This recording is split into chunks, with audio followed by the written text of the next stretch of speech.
राम राम जी सारे ने। मैं मीनाक्षी और तुम देखने लग रहे हो फास्ट वन हरियाणवी, दुनिया का ऐसा पहला सैटेलाइट चैनल जो हरियाणवी भाषा में है। तुमने सब नबेरा है कि हम क्यों कर कलाकारा ने इस स्टेज पर लावे हैं, उनसे बातचीत करे हैं, उनकी जिंदगी की कहानी थारती बतावे हैं। तो आज जो है मैं रोहतक में हूँ। रोहतक के पुराने बस स्टैंड के दूर एक कॉलोनी पड़े है जिसका नाम है आदर्श कॉलोनी। आदर्श कॉलोनी में रवे है कमलजीत सिंह। भाई कमलजीत सिंह से मैं मुलाकात भी करवाऊंगी। असल में तुम देखोगे तो देखते तो खैर चेहरा पहचाने जाओगे, पर इससे पहले मैं थोड़ी सी बता दूं हूँ कि फास्ट वन के साथ में जो एक चैनल है खबर फास्ट तय कमलजीत ने शुरुआत करी थी। और आज जब कमलजीत की कहानी तुम जानोगे तो वाकई में सोचोगे कि वाकई में क्या बात है। आज का युवा अगर एक बार स्टार्ट के में कर ले तो वो किस लेवल तक पहुंच सके है। तो चलो मैं बहुत ज्यादा टाइम वेस्ट नहीं करूंगी, मैं थारते डायरेक्ट मिलवा हूँ कमलजीत तक। कमलजीत भाई राम राम। राम राम जी, आपको भी और सभी देखने वाले दर्शकों को भी। कमलजीत भाई, एक वो हमारे दर्शकों ने अपनी जिंदगी की थोड़ी सी कहानी बता दो। पहला बचपन के बारे में कुछ एक बता दो। बचपन तो बहुत ही रंगीन रहा हमारा। हरियाणी में आपने बोला तो हरियाणी में बताएंगे आपको सारा कुछ। बचपन में मैं सन्नी देओल का बहुत तगड़ा फैन रहा हूँ, और सन्नी देओल की वजह से ये लगा लो कि मैं सारी जितनी जो भी फिल्म देख लेगा था सन्नी देओल की, घातक लो, घायल लो या फिर गदर लो, उस दिन उसी फिल्म की एक्टिंग चला करती। मतलब वो सीढ़ी लेके चला अपने पापा की कंधे पे, तो मैं सीढ़ी ढा लिया करता, तकिए बांध लिया करता और फिर मैं घातक का सन्नी देओल बन जाया करता। नलका उखाड़ा करता तो मैं नलका उखाड़ने लग जाया करता। तो ऐसे फाइट के सीन अपने छोटे भाइयों के साथ करा करता। तो ऐसी बहुत सी यादें हैं जो बचपन की, जो मुझे लगता है कि ये कारण थे जो मैं इस लाइन में आगे बढ़ा। मतलब ये एक्टिंग वाला कीड़ा जो है वो बचपन तय है। बचपन से मुझे लगा कोक से ही था। अच्छा चलो, हमारे दर्शकों ने एक बात और बता दो कि पढ़ाई लिखाई करत ही की है। पढ़ाई लिखाई में मैंने ग्रेजुएशन भी किया है, पोस्ट ग्रेजुएशन भी किया है, एमकॉम किया है मैंने, और उसके अलावा टैली वैली की थी मैंने, कंप्यूटर कोर्सेज वगैरह भी किए, और जॉब की मैंने 1.5-2 साल as an accountant Maruti company में हिसार में। उसके बाद सडन मेरा प्लान बना कुछ रीजन की वजह से, जो मैं मुंबई गया। तो कहने का मतलब नहीं है मजा नहीं आया जॉब में, है ना? मजा नहीं आया, मतलब ऐसा लग गया यार 9 to 6 की जॉब के लिए मैं बना ही नहीं। मुझे लगा कोई भी आर्टिस्ट बना ही नहीं होता है 9 to 6 एक फिक्स जॉब करने के लिए। तो उसके दिल में खलबली मची रहती है कि यार मैं कब, ये चीज़ मेरे लिए नहीं है, मैं शायद एक बंद कमरे में बैठ के रहने वाला इंसान नहीं हूँ, क्योंकि क्रिएटिविटी कहीं ना कहीं अंदर उसके अंदर गोतेखारी होती है कि यार मैं कॉलेज में यूथ फेस्टिवल में विनर रहा और इतने सारे पार्टिसिपेशंस किए मैंने, अवार्ड्स भी जीते, अप्रिसिएशन मिलती थी टीचर से, दोस्तों से, अपने रिलेटिव से। सब बोलते थे कि यार तू तो जाना चाहिए मुंबई। तो ऐसे कई कारण थे कि यार अपना चकदे फट्टे करो, निकलो। तो मैं निकल गया मुंबई। फिर वहाँ पे काफ़ी मशक्कत हुई है, तो बताएंगे आपको। देखो मुंबई जाए पीछे ना मैंने यह बात भी सुनी है कि शुरू में जय कोई जावे है तो जाए पीछे बहुत स्ट्रगल करना पड़े है, पापड़ बेलने पड़े है। उड़ जाए पीछे के पापड़ बेले पहला तो नहीं बता दो। पापड़ बहुत बेले भाई, क्या क्या बताऊँ आपको। सबसे पहले पापड़ तो जब जॉब छोड़ी मैंने, मेरे पापा नाराज हो गए थे। ठीक है, सबसे बड़ा पापड़ तो वही था। उनको उस नाराजगी के साथ छोड़ के आगे बढ़ना मेरे लिए बड़ा बहुत ही मुश्किल मोमेंट था। उसके बाद सोचा था कि 6 महीने में मैं इतनी मेहनत करूंगा कि अगर मैं टीवी पे आ गया तो मैं उस जर्नी को आगे कंटिन्यू रखूंगा, अदरवाइज वापस आ जाऊंगा और जैसा कहेंगे जॉब की तैयारी वैयारी वो करूंगा। बट मैंने 6 महीने में इतनी तैयारी की कि मैं 3 महीने में टीवी पे आ गया था। एक सावधान इंडिया करके सीरियल मुझे मिल गया था। उसके बाद मैंने थिएटर किया और जॉब भी की वहाँ पे पार्ट टाइम। तो थिएटर करके कॉन्फिडेंस आया, बेस्ट एक्टर का अवार्ड मिला मुझे, बेस्ट एक्टर से सम्मानित हुआ मैं पहले ही प्ले में। तो मुझे लगा यार अब शायद इस जर्नी को कंटिन्यू रखना चाहिए। तो उसके बाद मैंने जर्नी को कंटिन्यू रखा, काफ़ी सारी जगह, काफ़ी फिल्मों में, फीचर कास्ट में, जूनियर्स में भी काम किया फॉर एक्सपीरियंस। और करते करते कॉन्फिडेंस ये हुआ कि यार अब मैं इस जर्नी को कंटिन्यू रखूँगा और इसी में कुछ करके रहूँगा। हमारे दर्शकों ने ना एक आधी सीरीज वगैरह, जो सीरियल वगैरह करा हो, सीरीज किया, फिल्म करा हो, उसके बारे में थोड़े से दर्शकों ने बता दो ना। भी तो बेरा लगा है हमारे भाई कमलजीत ने कि क्या कुछ कर रखा है। जी, सबसे पहले तो मैं बता देता हूँ आपको, मैंने सीरियल से शुरुआत की। काफ़ी सारे यूट्यूब के भी क्राइम एपिसोड बनते थे, उससे शुरुआत की। सावधान इंडिया किया, उसके बाद साईं बाबा सीरियल आता है सोनी टीवी पे, उसमें मैंने 200 प्लस एपिसोड्स में काम किया। वो सबसे इम्पोर्टेंट पार्ट रहा मेरी लाइफ का, क्योंकि उसमें काफ़ी लंबी जर्नी मैंने गया मेरा काम। उसके बाद उसी के सोनी चैनल का ही एक और एपिसोड आता था, सीरियल आता था अहिल्याबाई। अहिल्याबाई में भी मैंने काम किया और उसके अलावा मैंने एक फिल्म की, फिर एक बूंदे ब्लू डायमंड शूट की थी। अभी उसका टीज़र अभी आ गया है और आपके इंस्टाग्राम पे भी मैंने डाला हुआ है, शेयर किया है, बहुत जल्द रिलीज़ हो जाएगी आपके सामने। उसके अलावा ये लगा लीजिए कि मैंने फिल्म फेस्टिवल के लिए काफ़ी सारे प्रोजेक्ट किए, यूट्यूब की काफ़ी सारी शॉर्ट फिल्मों में काम किया, as an lead, main lead, negative lead, second lead, ठीक है। और फिल्म फेस्टिवल में मुझे एक फिल्म के लिए, ममता के लिए, मुझे दादा साहब फाल्के अवार्ड भी मिला था, वो मेरे लिए बड़ा बड़ा इंपॉर्टेंट है। और फिर मैंने एक वेब सीरीज़ की थी जिसमें ईशा मालविया है मेरे साथ में पोस्ट में, उसमें भी मैं मेन नेगेटिव लीड मैंने उसमें काम किया है। उसका नाम था M7 द डेथ गेम, वो भी रिलीज़ होगी बहुत जल्द। और एक फिल्म का नाम है भोला, वो भी बहुत जल्द रिलीज़ होने वाली है। काफ़ी सारे, एक वेब सीरीज़ है एडिक्शन करके। और रिसेंट एक प्रोजेक्ट मैंने किया था तस्करी, एक वेब सीरीज़ आई थी इमरान हाशमी की, नेटफ्लिक्स पे, आपको शायद पता हो तो। उसमें भी एक छोटा सा कैमियो मैंने किया था, अच्छा रोल था मेरा। और एक लास्ट एक इम्पोर्टेंट वेब सीरीज़ आ रही है मेरी, द स्टोरी ऑफ ग्लिच करके, उसमें भी मैं मेन नेगेटिव लीड के तौर पे काम कर रहा हूँ, बहुत जल्द वो भी आपके सामने होगी। और एक बंगाली फिल्म मैंने की, वो काफ़ी सरप्राइजिंग थी मेरे लिए और काफ़ी मज़ा आया मुझे अलग भाषा में काम करके, जबकि मेरी तो उसमें एक नॉर्थ एक्टर के तौर पे एक कैरेक्टर रखा गया था जिसमें मैं हिंदी और इंग्लिश ही बोलता हूँ, बट ये बंगाली समझ लेता है, ऐसा है। तो ये कॉफ़ी हाउस करके इस फिल्म का नाम है, ये भी काफ़ी बड़े लेवल पे चलेगी, पैन इंडिया फिल्म होगी, ये भी बहुत जल्द आएगी। तो इसके अलावा मैंने एड फिल्म की काफ़ी लक्स कोजी के लिए और अर्निज केमिकल के लिए, CSP मसाला ब्रांड के लिए, कुछ काफ़ी सारे ब्रांड प्रमोशंस भी किए, शुभम के मार्ट, शुभम के ज्वेलर्स, इनके लिए भी काफ़ी सारे मैंने ये प्रोजेक्ट किए एड्स वगैरह में। और एल्बम सॉन्ग भी किए मैंने लखनऊ में उनका किसी के लिए, और अदबियत करके एक एल्बम सॉन्ग का नाम है, और 2-3 सॉन्ग ऐसे मैंने किए वहाँ पे। और भी कई ऐसे प्रोजेक्ट है जो भी मैं अभी तो नहीं बता सकता, जिनकी प्लानिंग चल रही है, तो बहुत जल्द वो भी कोशिश होगी कि आप सबके सामने आएंगे।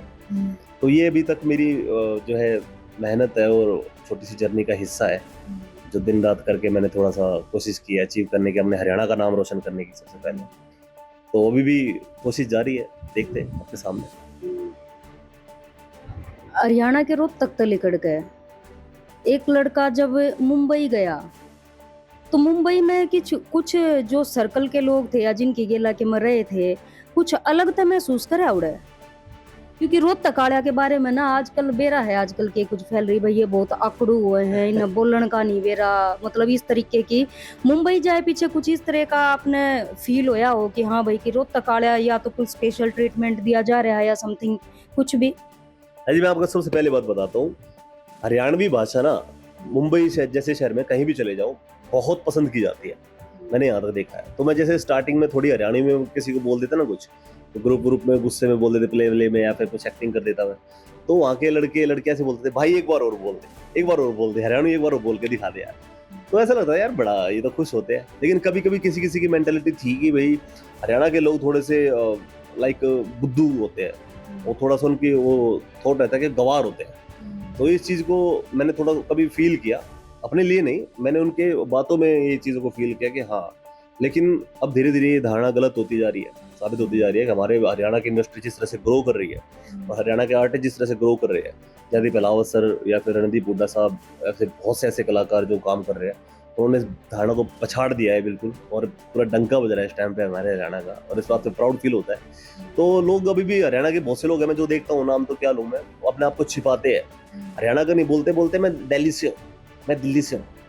तो मैं बड़ा उनको बोलता हूँ, मैं तू जहाँ से वहाँ से बोला करो ना, रोहतक से है या जहाँ से, जींद से, सोनीपत से, हिसार से, जहाँ से भी हो तुम, हरियाणा से हो तो प्राउडली बोलो इस चीज़ को, प्राउडली बोलो कि मैं हरियाणा से हूँ, मैं मुंबई में काम कर रहा हूँ और हरियाणा का नाम होता है इससे। तो छुपाने की इसमें दिक्कत क्या, मुझे समझ में नहीं आता। तो मैं उन्हें ये कहूँगा कि भाई जहाँ के हो वो बताया करो, हरियाणा के हो, रोहतक के हो, वो ठाठ से बोला करो, क्यों? वह यही है जी मेरा संदेश। कमल भाई, जिंदगी में कोई ऐसा पल जिस टाइम पर बहुत ज्यादा दुख होया हो, आत्मा रोई हो किसी चीज में लेकर? कई ऐसे पल आए, बहुत से पल आते हैं ऐसे। वहाँ तो ये लगा लो कि हम जिस तरह से अपना 200% देते हैं मेहनत करके, हार्डवर्क करते हैं अपना, और उसके बाद आपको लगता है कि आप पूरे एलिजिबल हो इसके लिए, पूरे कैपेबल हो और आपको उसके लिए अप्रिसिएशन भी मिला है, उसके बावजूद, उस सिलेक्शन के बावजूद भी कई बार आपको उस काम से हाथ धोना पड़ता है। आपको आपके हाथ से वो काम किसी और को दे दिया जाता है, छीन लिया जाता है। तो ये बड़ी दुखदाई सिचुएशन होती है उस टाइम पे कि कैसे डील की जाए चीज़। बड़ा दुख उठता है, बड़ा गुस्सा उठता है, फिर क्या करें, कुछ कर नहीं सकते, गुस्सा कर नहीं सकते, फिर रिलेशन खराब होते हैं, आपकी इमेज खराब होती है। एज एन आर्टिस्ट आपको पोलाइट रहना पड़ता है, चीज़ों को डील करना पड़ता है, ईजिली करके, ईजी वे में करके चलना पड़ता है। तो बहुत सी चीज़ें होती है जो आपको झेलनी पड़ती है, आगे बढ़ना पड़ता है। मेंटली पीस को बरकरार रखते हुए आपको आगे चलना पड़ता है। ये है बस। देखो ये तो काम से रिलेटेड हो गया कि भाई हम मेहनत करने लग रहे हैं, हमने इतना अप्रोच नहीं मिल रहा है, या फिर भाई थोड़ा सा हमें ज्यादा स्ट्रगल करना पड़ रहा है, यो दुख तो हो गया, वो दुख अलग है। ये तो काम से रिलेटेड दुख है, आपकी एक्टिंग से रिलेटेड दुख है, आपके करियर से रिलेटेड दुख है। कुछ ऐसी दर्द की कहानी जो आपने अपनी लाइफ में, पर्सनल लाइफ में झेली हो?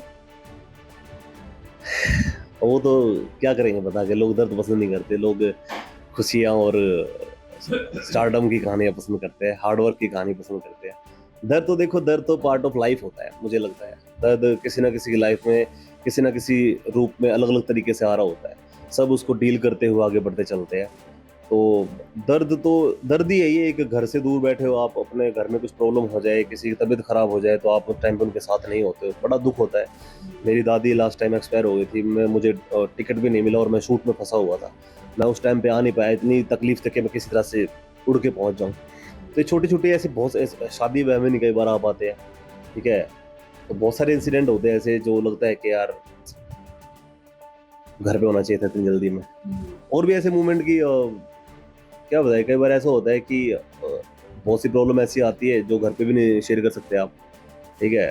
तो ऐसा लगता है कि यार अकेलापन सा फील होता है। वहाँ पे बहुत से ऐसे लोग होते हैं कि जो साथ रहकर भी छल करते हैं, क्या बोलूँ मैं। तो उन चीज़ों को छोड़ देता हूँ मैं। मुझे लगता है कि आप ऑनेस्ट रहो, आप अपने काम के प्रति ईमानदार रहो, अपने टैलेंट पे, अपने स्किल्स पे काम करते रहो और निरंतर चलते रहो। वो जो लोग हैं, वो गलत लोग आपसे छन जाएंगे वो, ठीक है। आपकी ऑनेस्टी सबको पछाड़ देगी, आपका स्किल, आपका टैलेंट कोई नहीं रोक सकता, कोई नहीं छीन सकता।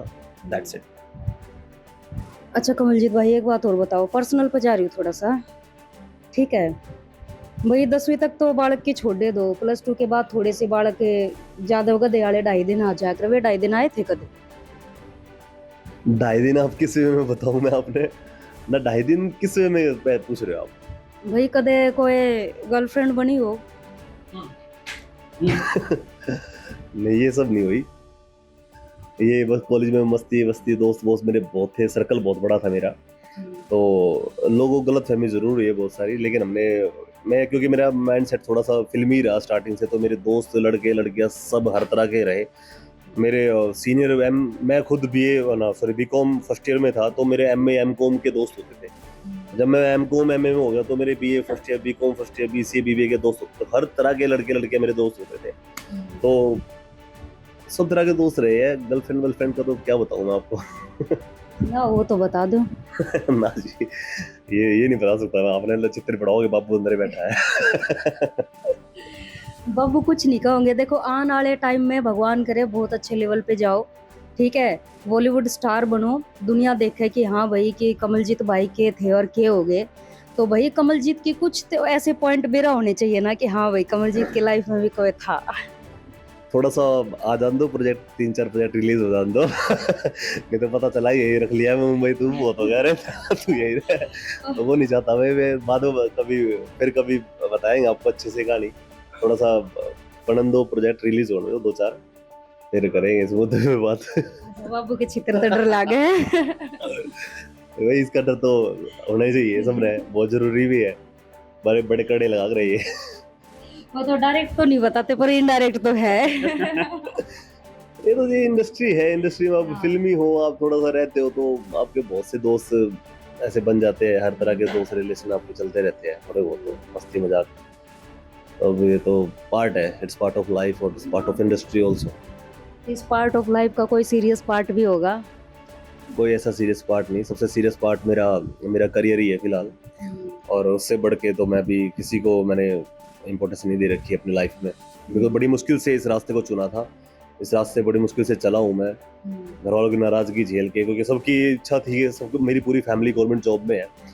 कोई मेरे चाचा पुलिस में है, फूड एंड सप्लाई इंस्पेक्टर है, तहसील वेलफेयर ऑफिसर है, मेरे पापा खुद सीआईडी रिटायर्ड है, पॉलिटिक्स में है। तो सबकी इच्छा थी कि यार जॉब करना। तो मैं बड़ी मुश्किल से उन सबको जब इस चीज़ में छोड़ के गया हूँ, तो फिर मेरी एक ही धुन है कि यार जब तक प्रूफ नहीं करूँगा तब तक तो इन चीज़ों में नहीं जाऊँगा। तो ये थोड़ा हार्ड चैलेंज लिया हो अपने आप से। थोड़ा अपने परिवार के बारे में बता दो, कितने भाई बहन हो, फैमिली में कौन कौन है? परिवार जी मेरा अच्छा बड़ा परिवार है। मेरे पापा और 7 भाई है, ठीक है, 1 बहन है, और मेरी माँ है, मेरा भाई है बड़ा, छोटी बहन है, ठीक है, और भाई भी हरियाणा लेवल पर अच्छा नाम है, प्रिंस राज करके, एंकर भी है, सिंगर भी है, और साथ साथ एजुकेशन भी कर रहे हैं। और छोटी सिस्टर है प्रिया, वो अपने तैयारी कर रही है गवर्नमेंट जॉब की। मम्मी हाउसवाइफ है। बाकी मेरे ताऊ जी है, 7 भाइयों में जो है पटवारी है, पापा सीआईडी में थे, अब पॉलिटिक्स में है। उनसे छोटे चाचा जो है मेरे एक्सपायर हो गया है। उनसे छोटे चाचा तहसील वेलफेयर ऑफिसर है, उनकी मिसेज इंग्लिश लेक्चरर है, और उनसे छोटे चाचा सब इंस्पेक्टर है पुलिस में, और उनकी वाइफ हाउसवाइफ है। उनसे छोटे चाचा फूड एंड सप्लाई में इंस्पेक्टर है, उनकी वाइफ भी टीचिंग में है, और उससे छोटे चाचा भी, उनकी खुद की कंपनी है ट्रेडिंग इवेंट की, वो मॉडल भी रहे हैं, मिस्टर हरियाणा रहे एक टाइम पे, बहुत अच्छी पर्सनैलिटी है। उन्हीं से कहीं ना कहीं मोटिवेट होकर मैं फिल्म लाइन में गया हूँ मुंबई में। तो ये अभी छोटी सी जर्नी है, बाकी तो बहुत बड़ा परिवार है। तो सार क्या बताऊँ आपको। देखो कहने का सीधा सीधा मतलब तो ये है कि परिवार में किसी न किसी की एक्टिंग का कीड़ा था ही पहले तय, पर वो कीड़ा कमल बाई का लड़ गया। मुझे ये लगा कि यार मेरे परिवार ना एक कैमरा घुमाओ, एक थोड़ा सा ऊपर उधर। ये मेरे पापा और 7 भाई है, ठीक है, और सातों के सातों पूरे स्मार्ट है, ठीक है। सबके अंदर एक हीरो पर्सनैलिटी में बचपन से देखता आया हूँ। तो ऐसा लगता था कि सारे ही घर में, सलमान खान, संजय दत्त, शाहरुख खान, गोविंदा, सनी देओल, सारे ही घर में ही है। तो ये डांस वांस पर्सनैलिटी सबकी अच्छी थी। तो मुझे लगता था यार मेरे परिवार में से कोई फिल्म लाइन में क्यों नहीं गया। तो ये बड़ा लगता था मुझे। तो मुझे लगा फिर मुझे तो जाना चाहिए, तो मैं चला गया। अच्छा, जो आज की युवा पीढ़ी है ना, एक चीज और पूछना चाहूंगी, आजकल जो है कि जो अपनी सोशल मीडिया है ना, इस पे फुहड़ता का दौर न जो है बहुत तगड़ा चल पड़ा है। क्या मानो इसके बारे में, क्या सोचो हो?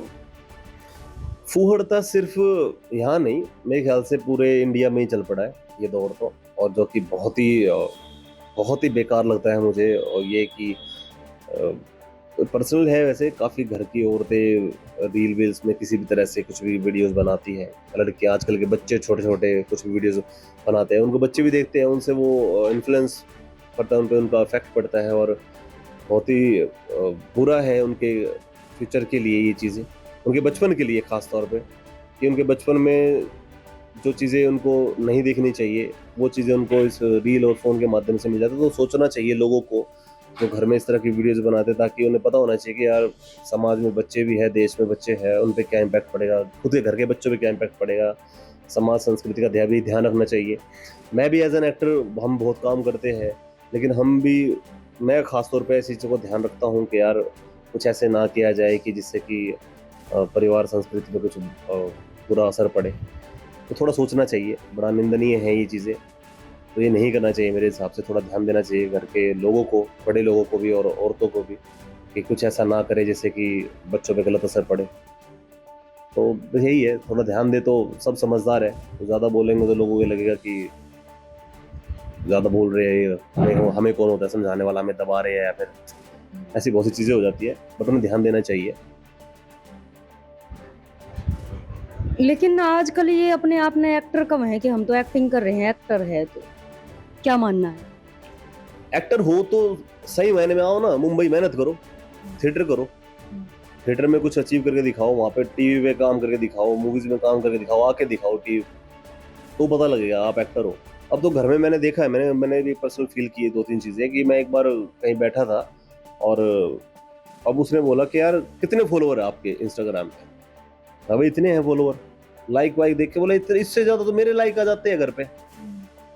मैं अच्छा, तो उन्हें ये नहीं पता कि मेरे लाइक जो करने वाले लोग हैं वो कौन है और तुम्हारे लाइक करने वाले लोग हैं वो कौन है।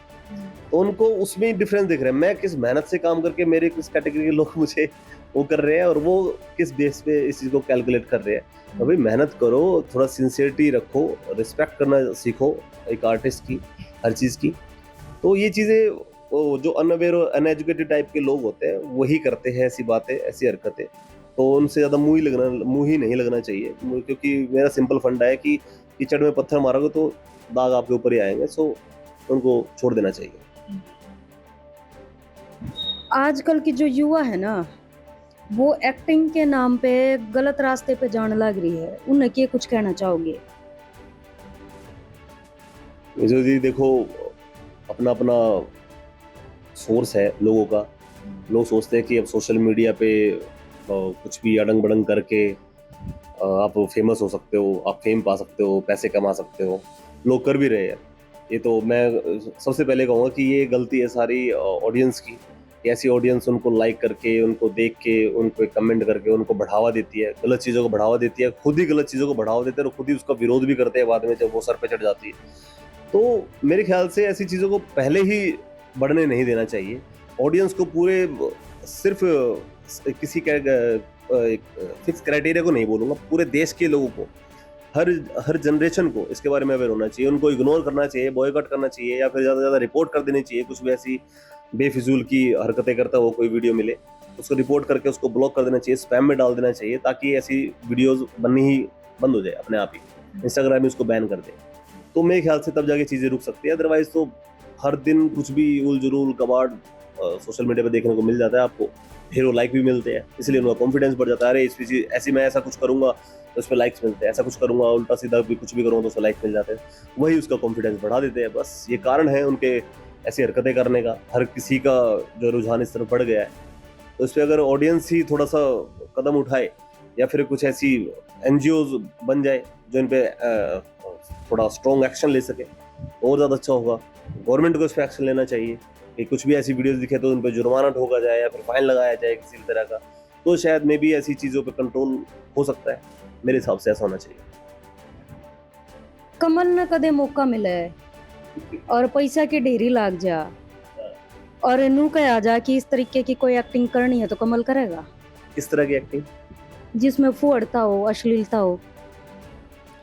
देखो जी, मैं ना बताऊं आपको, अब हर तरह का एक वो बन गया है प्लेटफॉर्म, ठीक है। फुहड़ता, अश्लीलता, अगर आप छोटे लेवल पे बजट पे देख रहे हो ना, तो वो अश्लीलता फुहड़ता लगती है। उसी को अगर सलमान खान, शाहरुख खान और ये अक्षय कुमार दिखा देंगे ना, तो फुहड़ता नहीं लगती।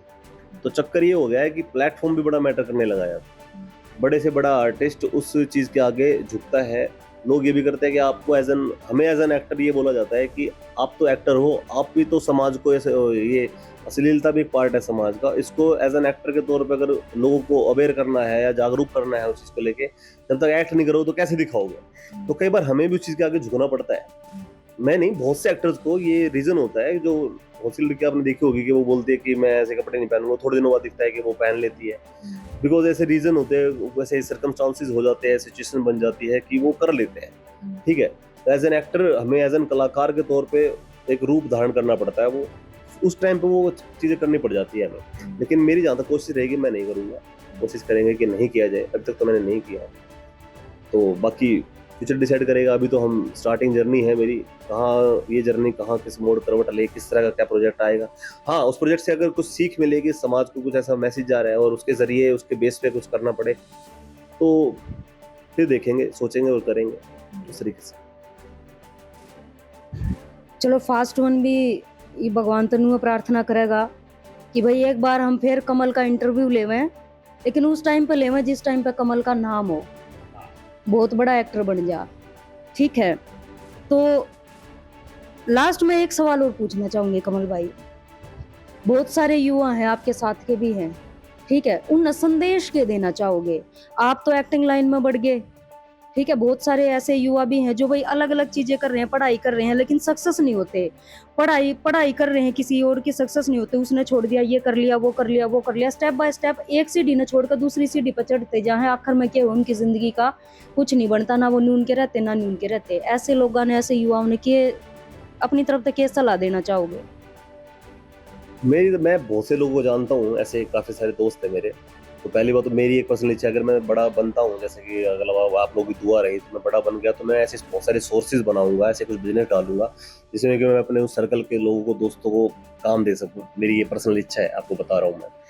लेकिन हाँ, अगर उनको कुछ ऐसा है, बहुत से लोगों में देखता हूँ, तो ना आजकल सोशल मीडिया और डिजिटल डिजिटल जो चीज़ें अभी आपके सामने देखने आ रही है, जो डेटा एनालिस्ट वगैरह का जो काम है, बहुत से ऐसे प्लेटफॉर्म्स हैं। अगर आप किसी भी तरह की गवर्नमेंट जॉब को नहीं कर पाए हैं, अभी तक अचीव कर पाए हैं, या फिर कोई ऐसा काम नहीं कर पा रहे हैं जो पैसों की कमी की वजह से, तो आप अपने ये जो सोशल मीडिया की जो नॉलेज है, टेक्नोलॉजी की जो नॉलेज है, डिजिटल मीडिया की जो नॉलेज है, इनमें थोड़ा सा आपको रुझान करना चाहिए, इन्हें सीखना चाहिए। क्योंकि बहुत सी ऐसी साइट्स है जो आपको अच्छी अर्निंग दे सकती है। ठीक है, बहुत सी ऐसी साइट है। आपके हर इंसान के अंदर मुझे लगता है टैलेंट होता है। एक अच्छा फ़ोन आजकल हर कोई रखता है, ठीक है, बोलने की टेक्निक आ गई है, एआई सिस्टम इतना स्ट्रॉन्ग हो गया है कि आप उसमें किसी भी तरह के स्क्रिप्ट, किसी तरह की नॉलेज, किसी भी टॉपिक पे आप किसी तरह के डिस्कस करके आप नॉलेज ग्रैब कर सकते हो, और उस नॉलेज के आधार पे आप कोई भी काम, कोई भी बिजनेस शुरू कर सकते हो, ऑनलाइन कर सकते हो। आप अगर ऑनलाइन नहीं कर सकते तो आप उस एआई के माध्यम से कुछ ऐसी चीज़ें, कुछ ऐसा बिजनेस सर्च करो कि जो आपको कम पैसों में, कम रिसोर्सेज के साथ आप स्टार्ट कर सको। अगर आप जॉब नहीं कर पा रहे हो तो ऐसी बहुत सी चीज़ें हैं जिन्हें करके आप अपना खुद का स्टार्टअप कर सकते हैं। मेरा मानना ये है, बजाय खाली घूमने के, बजाय सिर्फ अपने करियर को, अपनी उम्र को बेकार करने के, आपको ऐसे सोर्सेज को एक बार ढूंढना चाहिए, उन पर रिसर्च करनी चाहिए और काम कर सकते हैं, मुझे लगता है। कमल भाई एक बात बताओ, आपने एक बात मेरे से यह बात कही थी भाई, बचपन में जब भी मैं सन्नी देओल की फिल्म देखा करता तो उनकी एक्टिंग करया करता, तो भाई हमारे दर्शकों ने पहला 2-4 डायलॉग के मार के दिखा दो। 2-4 डायलॉग, एक डायलॉग सुना देता हूँ आपको मैं। आराम से सुनाओ या चिल्ला चिल्ला, क्योंकि सनी देओल के डायलॉग सारे ही चिल्लाने वाले हैं।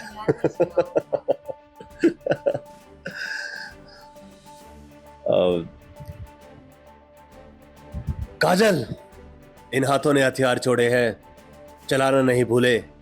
अगर इस चौखट पर बारात आई तो डोली की जगह उनकी अर्थियां उठेगी, और सबसे पहले अर्थी उसकी उठेगी जिसके सर पर सहरा होगा। लाशें बिछा दूंगा, लाशें। ये डायलॉग काफी है। चलो भाई, सन्नी देओल का डायलॉग तो बोल दिया, अब गाने गाने का भी, सिंगिंग का भी शौक है। हाँ, तो कॉलेज में करया करते, तो हमारे दर्शकों ने भी दिखा दो ना कमल भाई के गड़ा की साख है, किस एक गाँव है।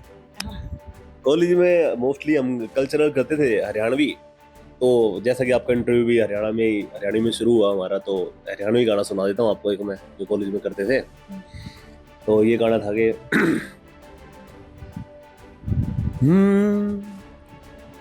सुपने के मैं चाहता हूँ नौत के, मैं ब्यावन आया रे। अपने सर पे बांध मोड़ में ब्यावन आया, मेरी गेल बराती माँ का जाया। तक तक ता हो जब पहलम झटके आए, जब पहलम झटके आए, जब पहलम झटके आए, मारे नहीं बहू मुकलाई, मारे नहीं बहू मुकलाए, और जब पहलम झटके आए, जब पहलम झटके आए। कोई कहे से मोर सी गर्दन, रूप की घनी सजीली से, मोटी मोटी आंख कटीली, चितवन घनी रसीली से, घूंघट की ओट हटाए, घूंघट की ओट हटाए, देवे सारा गम बधाई, देवे सारा गम बधाई, और जब पहलम झटके आए। थैंक यू, इतने काफी है। वाक्य में मतलब आजकल जिन गीता ने लोग भूल गए हैं ना, कमल भाई वो गीत सुना दिया वाक्य में, कति गार्डन गार्डन हो गया दिल। ये गाना बोलेंगे है। अच्छा, आपका गला तो हमारे दर्शकों ने देख लिया, लेकिन किता तो सुनन में न्यू भी आई है कि आप टीचिंग भी करया करो इस लाइन में, टीचिंग गुरु के नाम से भी जाने हैं।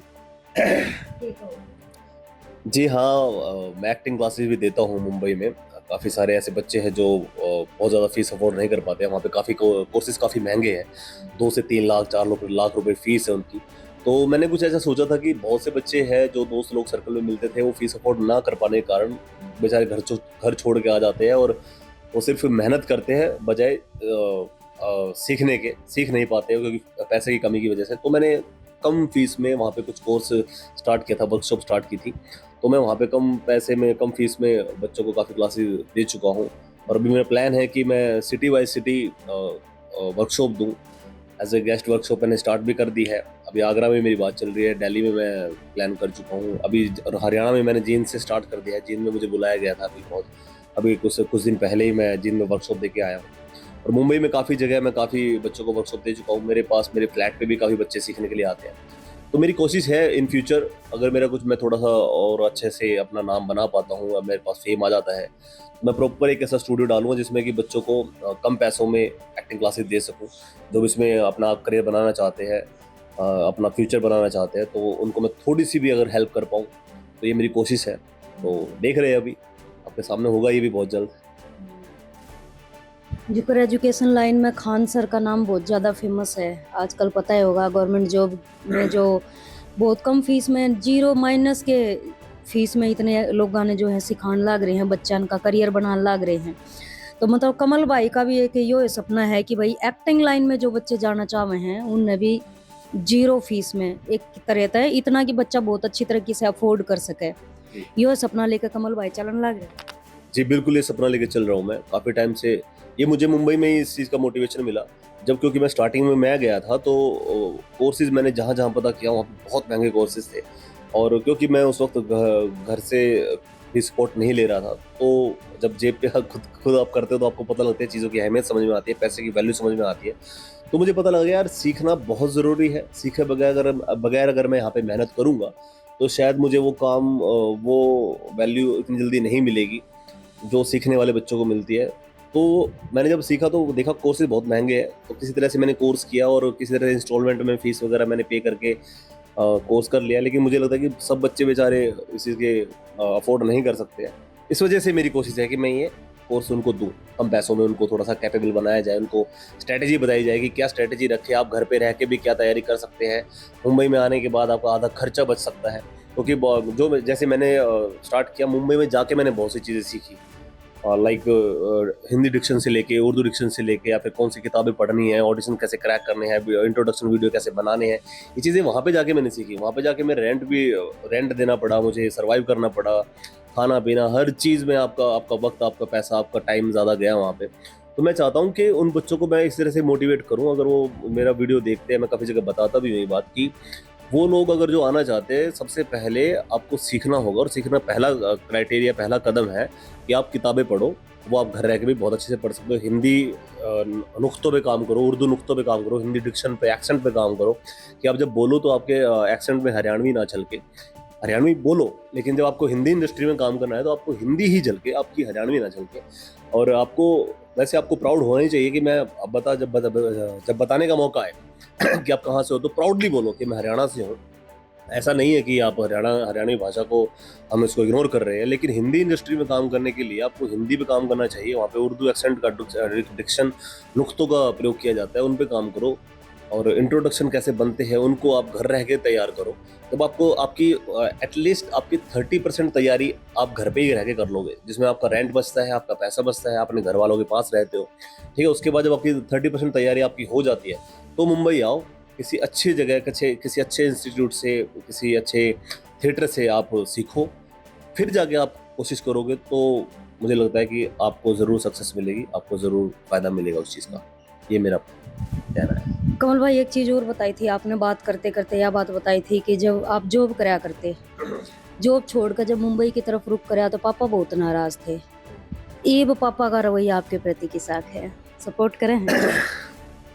अब पापा खुश है, अब थोड़े से अभी भी हालाँकि थोड़ा सा रहता है उनको कि यार अभी भी जॉब की तैयारी करता तो ज़्यादा बेटर है, क्योंकि घर वालों को रहता ही है, हरियाणा में सबको रहता ही है परिवार को। लेकिन अभी थोड़ा सा पहले से काफ़ी बेटर है, काफ़ी खुश है, तो खुश होते हैं मेरे काम देख के। और लोग जब उनको बताते हैं कि आपका बेटा काम कर रहा है तो ये भी उन्हें थोड़ा सा उनका माइंडसेट शायद इस वजह से भी चेंज हुआ होगा। ऐसे कई कारण हैं, अब वो खुश है पहले से, बहुत अच्छा है, सब कुछ अच्छा है, पर पूरा परिवार खुश है, पूरा परिवार सपोर्ट करता है। तो ऐसा है, चेंज हो गई है थोड़ा सिचुएशन, थोड़ी और चेंज हो जाएगी, उसी में लगा हुआ हूँ मैं। तो बहुत जल्दी करेंगे, बहुत जल्दी उनको प्राउड मोमेंट फील कराएंगे। कुछ एक पॉइंट जो आप दर्शकों तक साझा करना चाह रहे हो?